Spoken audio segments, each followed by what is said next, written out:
question they asked was, how many men have appeared? They were part of the lonely young women of this great city. And then I know of an old woman who stays up every night until 12 o'clock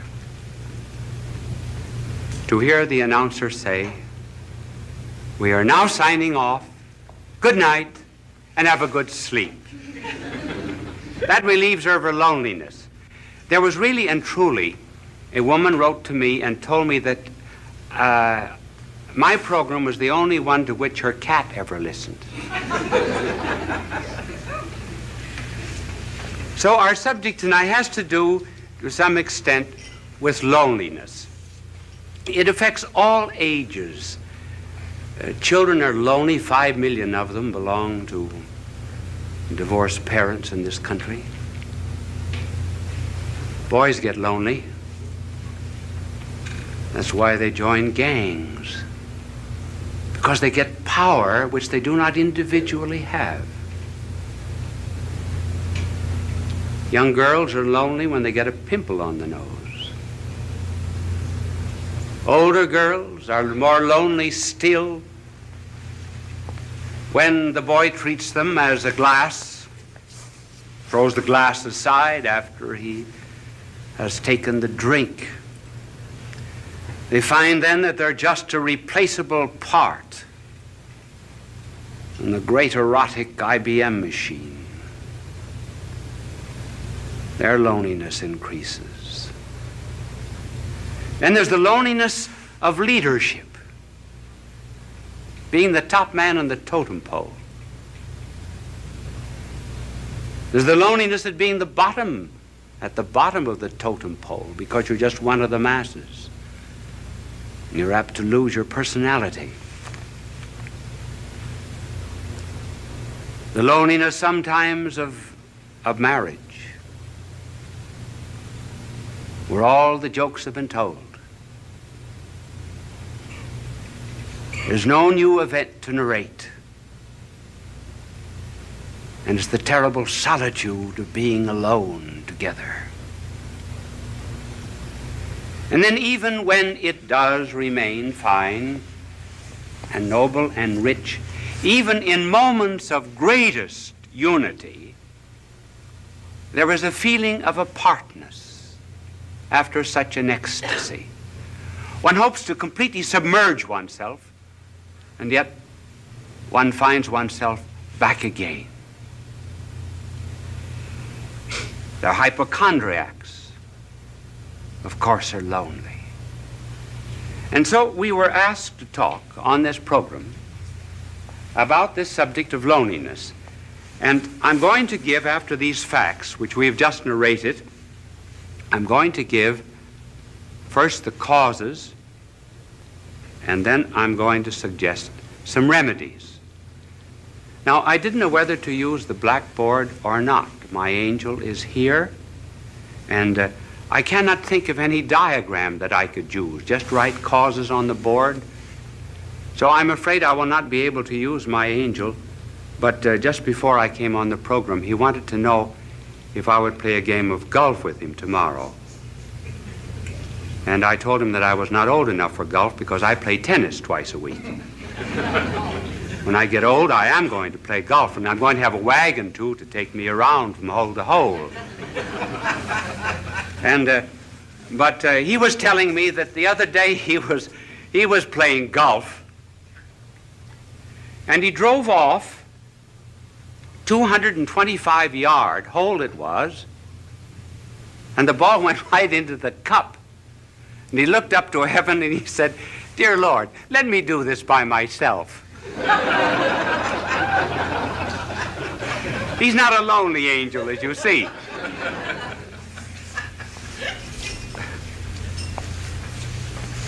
Now, what are the causes of loneliness? Well, one of the causes of loneliness has to do, first of all, with the lonely people themselves. And another reason why they are lonely is because of people who are not lonely. First of all, on account of the lonely themselves. They want to be loved too much. They want to love, to be loved. Now, there's nothing wrong about wanting to be loved, because we're all Stradivarius violins without bows. I didn't mean that pun. We are one of the difficulties of an unprepared, unscripted play. And we're cups without saucers. We are to be complimented. But the deep loneliness of which we are speaking comes from an excessive desire to be loved. The more I want to be loved,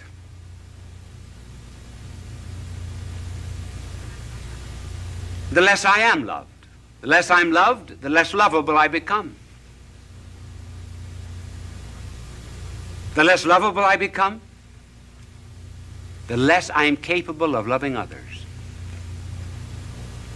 And that's how, by a desire to seek only oneself and to please oneself, one gets caught like a bird in a fowler's net. And the more one struggles to get out of this loneliness, the more one is captured by it. Just take some concrete examples of this desire to be loved. I know of a mother whose daughter was away at college. And she used to call up the daughter every night. Would keep the daughter on the phone for an hour and protested to the daughter that she was not appreciated as she should be. And because other girls in this college wanted to use the phone, she said to her mother, "Mother, I'm forbidden to use the phone anymore." One day, the superintendent had sent for her, and she was unable to answer the phone, and she told her mother, "Send someone to answer the phone for her." The mother said, "This is the end," and she refused to see her daughter again. Thus, by wanting too much to be loved without loving, one loses even the love that one seeks. And then there was a fiancée. She used to. I wonder if any of you young women in the audience ever do that. Do you know what she would do? She would write down in a book every time the boyfriend called how long he spoke. She also wrote down how often he wrote and how many words he wrote in each letter. She felt that she wasn't loved enough, so she began writing herself anonymous letters, threatening her. And she said that these letters came from a well-known author in the city. And finally, she was exposed by this man whom she blamed, and eventually the marriage was broken off. She just loved too much, loved to be loved. And then there was the wife who felt that her husband was paying no attention to her, insisted that he stay away from work. She wanted to go to a picnic, wanted to go to the beach, and he found excuses many times, and finally he lost his job. The marriage broke up. So one of the principal reasons of loneliness, therefore,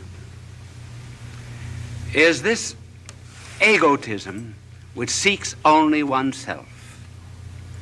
And you can already see the cure anticipated by the mere fact that we mention this cause. But then there's another cause of loneliness, and that's on the part of the people who are not lonely.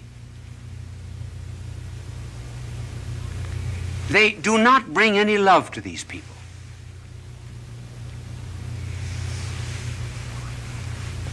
Do you know what we should do? We should really concentrate a great deal on certain types of people. We should concentrate on the unfortunate, on the poor, on the socially disinherited, on the unloved, particularly the unloved, and on the ugly. And we bring love to them. We put love into them. Then they become lovable. Now, for example, you are very lovable to God. Did you know that?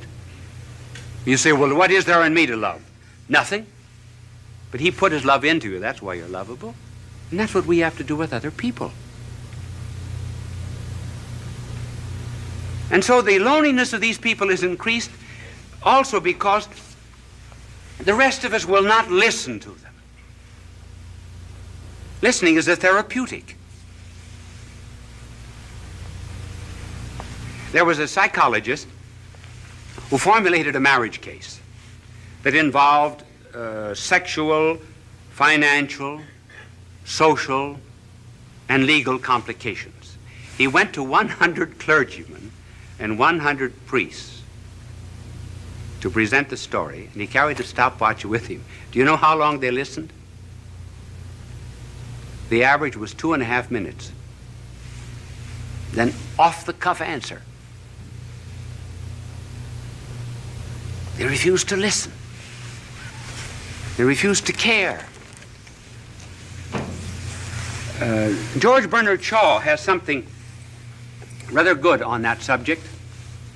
In his play St. Joan, King Charles says to Joan, "Why do not the voices come to me? I am the king." And Joan answers, "They do come to you, but you do not hear them. You have not sat in the field in the evening listening for them. If you prayed from the bottom of your heart and listened to the thrilling of the bells and the trilling of them after they had stopped ringing, you would hear the voices, just as I do." In other words, listening is a therapeutic, a cure for lonely people. We do the same thing with our prayers. We wouldn't do to a doctor what we do to God. Would we go into a doctor and mumble off all of our symptoms and then say, "Bye, doctor"? Not listen. So listening on our part, refusal to listen, is one of the causes that intensifies this forsakenness. Now, what is a cure? Well, there are several cures, and we will just have time to mention one that is very important, namely caring for other people. When we're lonely, go out and serve. Then loneliness goes out through our fingertips. Our heart opens. The Chinese have a proverb, if you're without shoes, go out and find a man without any feet.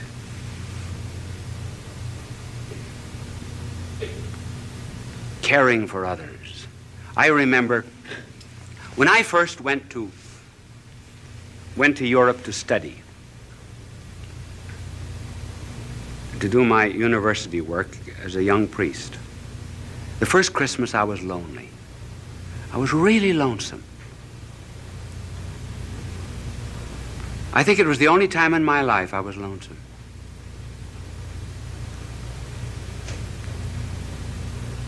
What would I do? So I went to someone in the city of Louvain and asked for a list of the worthy poor, and I went to this particular alley. It was the wrong address, actually. I got into Rat Alley. And when the door opened, there, earthen floor, was a blind father at a stove. 10 children barefooted around the stove. A ladder leading up to the second floor. One bed upstairs, bed downstairs. The children slept crosswise. I asked the family what they had. This was Christmas Eve, what they had for dinner, and she opened a bag of straw. Children had no sabots, no wooden shoes. I took care of them for 4 years while I was studying at the university. Got them jobs, rehabilitated them. I felt at times perhaps they were drawing on me. But do you know that the day that I went up for my examination as a professor at that university, as I went in at 9 o'clock to face 200 professors, I saw the whole family coming down the street. I asked them where they had been, and they said, for the last 2 days, we've been at a shrine praying for you that you would pass the examination. We walked all the way back. I was never lonesome again. That's the cure. Helping the neighbor. But here's something to remember, too. We think we should not be lonely. In this age of psychiatry, there are 2 or 3 conclusions that our world has drawn which are false. One is that we should never have a tension. Certainly we have tensions. We must have them. We've got body and spirit, and they go in opposite directions. They have 2 different landing fields. Certain tensions are normal. If we didn't have them, we would be abnormal. And then we're lonesome. Sure. There's a metaphysical loneliness. Perfection is not here. This is not our home.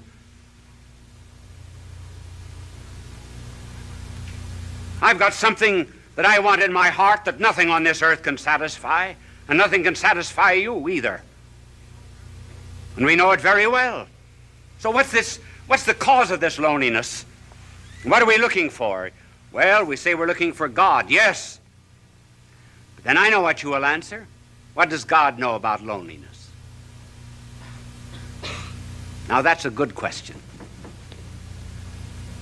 That's a good question. What does he know about loneliness? Does he know anything about the loneliness, for example, of a babe in Afghanistan who has no better home than just straw? Does God know anything about the loneliness of a mother who has to gather up a child in order to escape a dictator and fly halfway across Africa?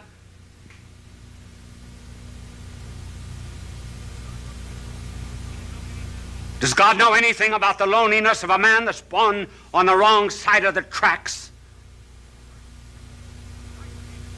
Who's isolated socially from people simply because his hands are calloused with common labor and is denied decent society? Sure, does God know anything about that kind of loneliness, for example, in which one is expelled from a city, disowned by one's own people? Does he know anything about the loneliness of being deserted by friends? Does he even know anything about the loneliness of feeling doubts even about religion, doubts even which one cries out, why hast thou abandoned me? Does God know anything about these things? Yes, those are good questions. Now suppose that there was a figure that came into all of this loneliness and so immersed himself in it that he would not immunize himself from it, would not cut himself off from it. Would you, for example, be the only one on the battlefield that was whole and not help any of the wounded? And so if there was a figure that came into this world of ours and refused to isolate himself from loneliness and felt it so much that blood poured out from his body, felt loneliness so much that as if all the robberies of the world were thrust into his hands, as if he himself were guilty, that felt all loathsome carnality so much that his flesh was hanging from him like purple rags. Suppose someone came into this world and went into all of this loneliness, took it all, and was not overcome by it, but conquered it all. Then what? Then I may be lonely every now and then, but I'll not be overcome by it. Then I have a captain kind of a captain who yet presses not a button in heaven from a celestial command. But I have a captain who stumbled to a throne.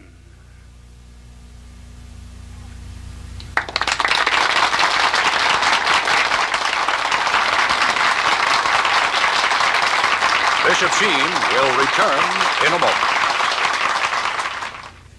Did that telecast seem a little short to you?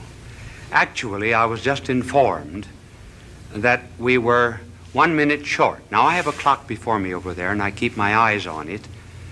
But this clock here was right. I finished 3 seconds before the time. But up in the control room, that celestial command that I just talked about, they figured it wrong by 1 minute. So they asked me if I could, instead of coming out for a very brief closing, come on and talk to you for 1.5 minutes. Now, you are put to the test.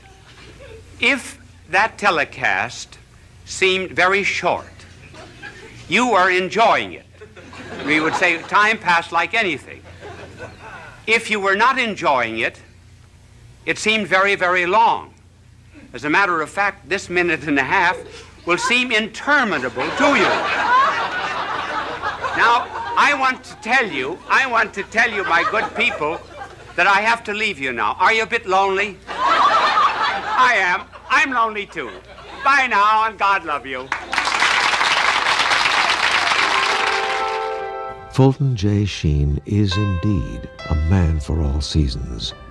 He walked a paced beat, allowing us to glimpse his nature and ponder its worth and to enjoy its presence. Bishop Sheen authored over 90 books. He broadcast countless radio and television programs and ministered in many parts of the world to people of every belief.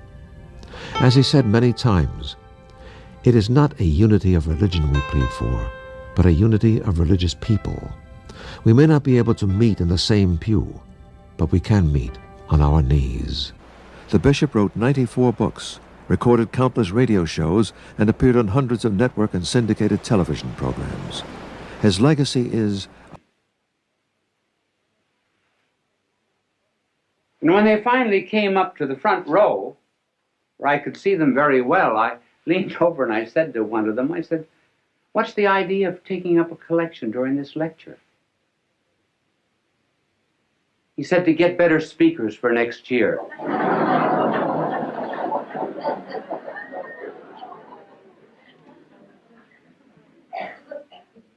So I am not presenting myself as a model to you on how to talk. It's just merely that there have been so many letters coming to me asking me to give a few suggestions that I will give them to you. They are only personal. They may not apply to everyone, but I will give them to you for what they are worth. If I can talk now, I certainly couldn't always talk. There came a turning point in my life. It was in college when I was a freshman. I was on the debating team, which was in the college that I attended a great honor because they put a tremendous premium on debating. I thought I was good because, after all, I was picked as a freshman. I had to be good. And the night before the debate with Notre Dame University, the coach of our debating team, Father Bergen, called me over to his office and he said, "You are the worst talker we've ever had in this college." Well, that was a terrible shock to me. I said, "Well, if I'm so terrible, why did you pick me on the team?" He said, "Because you can think, not because you can talk." But he said, "You're going to learn to talk before you leave this room. Take a paragraph out of that speech, any paragraph you like." I remember we were talking on the Merchant Marine. I'll never forget, the paragraph began, "I think it needs no argument to prove," and so forth. So he said, "Stand up there against the wall," which I did. Now he said, "Go over that paragraph." At the end of it, he said, "Do you see your mistake?" I said, "No." "Go over it again." Went over it 1 hour, 2 hours, 2 hours and a half. I was dead. So was he. And every 2 or 3 minutes when I finished it, he would say, "Do you see your mistake?" I said, "No." But being naturally quick, after 2 hours and a half, I saw it. He said, "Do you see your mistake?" I said, "Yes, I think I do. I'm not natural." He said, "That's right. That's all." And he dismissed me. You notice how often speakers, as soon as they get up on a platform, or ministers or priests in the pulpit, everything changes, their voice changes, their attitudes, their poses. I think many prayers that we say we're not talking to God. We're talking to an audience, particularly prayers at banquets, and inaugurations and so forth. And we put on artificial poses. "Oh God, we ask thee to send down upon us thy benediction, thy blessing upon the sailors who are at sea, the merchants at their counting table, the lawyers at their bar." Well, that's not the way people talk. So, being natural and preparing a talk, what would be some suggestions? Now, the way I prepare a talk is not perhaps the way everyone would want to do it, but I can only give you my way. In order to prepare a talk, one must do a tremendous amount of reading. Each one of these telecasts of mine would represent between 20 and 40 hours of study. When I get through, what have I got? Nothing but a bits of yellow pages. I think I have one in my pocket. But before I show it to you, I will tell you what I do. I study, I do research, and I begin to understand the subject. Then, when it gets into my head, I begin to write out points, generally just 3 or 4 points that I'm going to talk about. I will only write out the heading. And then I will tear up the paper and then rethink what I was saying, so that when I prepare a telecast, there must be 20, 30 to maybe 100 pages that are torn up. And then the closer I get to the end, the smaller the pages are. This is this telecast. And I brought it out here, not because I'm going to refer to it, but just simply because it shows you the points, how small the points are.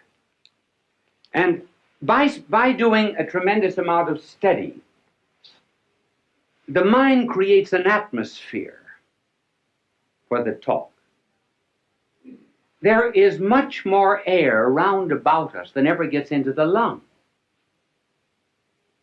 There's more food at the table than ever gets into our stomach. There are more things to see in nature than ever comes into the eye. And so when one rises to give a talk, one should have an atmosphere, a certain ambient knowledge round about that one can pull in this idea or that, as it were, from the air while you're talking. So that instead of writing out the speech,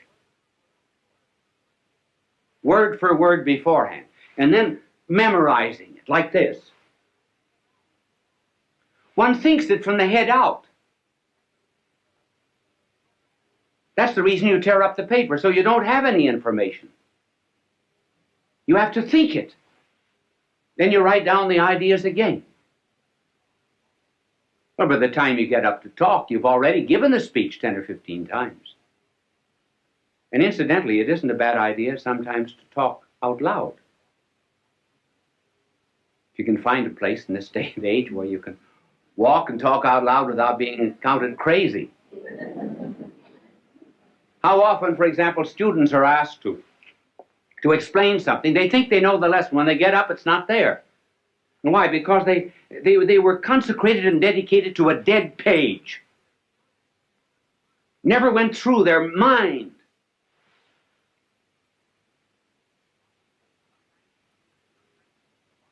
Sometimes teachers are just textbooks wired for sound. And studying is nothing but what is in print, passing from the mind of the book to the notebook of the teacher, or rather from the notebook of the teacher to the notebook of the student without passing through the mind of either. Now, this method of preparation is hard. It's very much easier to write something out and then to learn it than to do it this way. Sometimes if you do not feel well when you're giving a telecast or a lecture, thoughts do not come. You cannot always recall exactly what you had in your mind. But at any rate, there's a spontaneity. That's what people like. Even the mistakes you make. Now, one of the reasons, for example, why people like to have me draw is because everybody in the audience can draw better than I can. They feel they're far superior, and rightly so. So if I make a mistake in talking, fine. That's good. They say, I could do it just as well as that. And they can. This method, while it's harder and is a wonderful preparation for absorbing knowledge, has difficulties.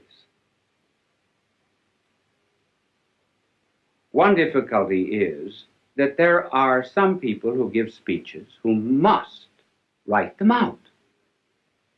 For example, the President of the United States has to have his speeches written because every word is important. Then, too, there are some things that are not worth learning.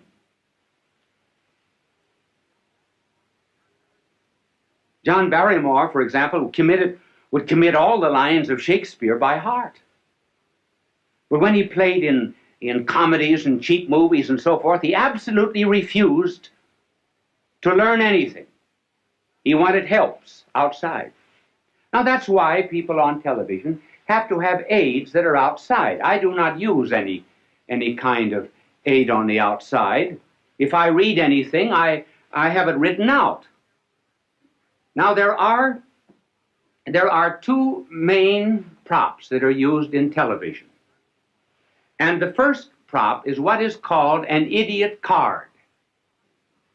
An idiot card is something that is written out so that you'll not forget it. Now just suppose I were teaching you mathematics. Now I would be reading off this idiot card. And I would say to this vast television audience, 2 plus 2 equals 4.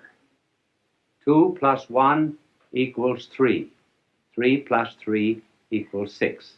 See, I don't forget it that way. Wonderful, isn't it? Now, you can... thank you for the idiot card. It was not an idiot that held it. It's only the card that's an idiot. And it's impossible for people who are constantly appearing, for example, on television, to study their lines or their commercials, and so they have to have them written out on these cards. But you can always tell, if you just look closely at anybody who's using an idiot card, this is generally the way.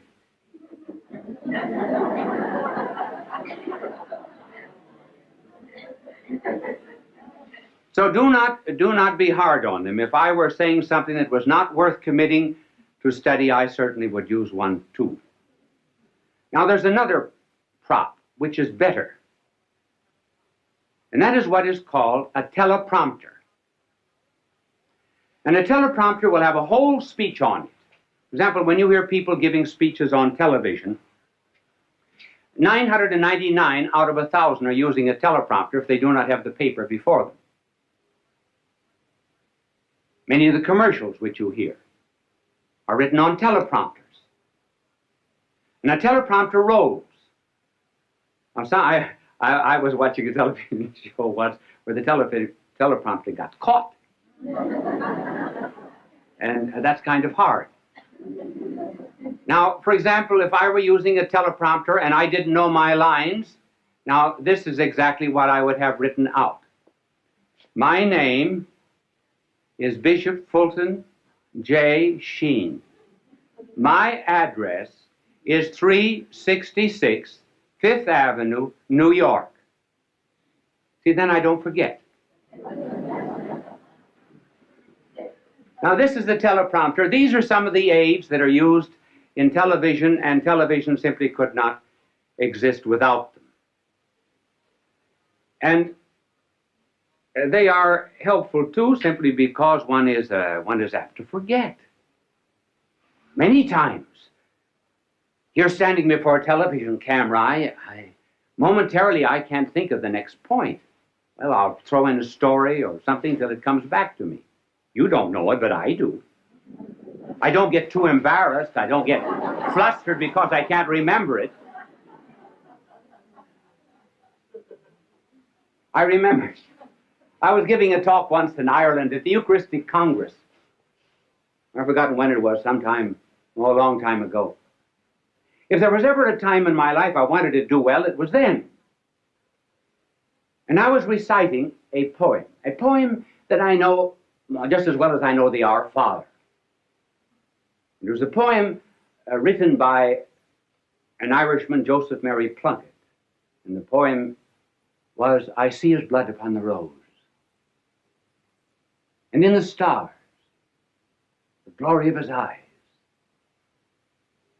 His body gleams amid eternal snows, his tears fall from the skies. I see his face in every flower. The thunder and the singing of the birds are but his voice. And carven by his power, rocks are his written words. And I forgot the next line. Now, the reason I forgot was because I had said something before that the audience seemed to have taken politically. I didn't want it to have political significance. So while I was reciting this poem, I was giving myself an intellectual spanking. And I spanked myself so hard that when I got to the 9th line of this poem, I forgot.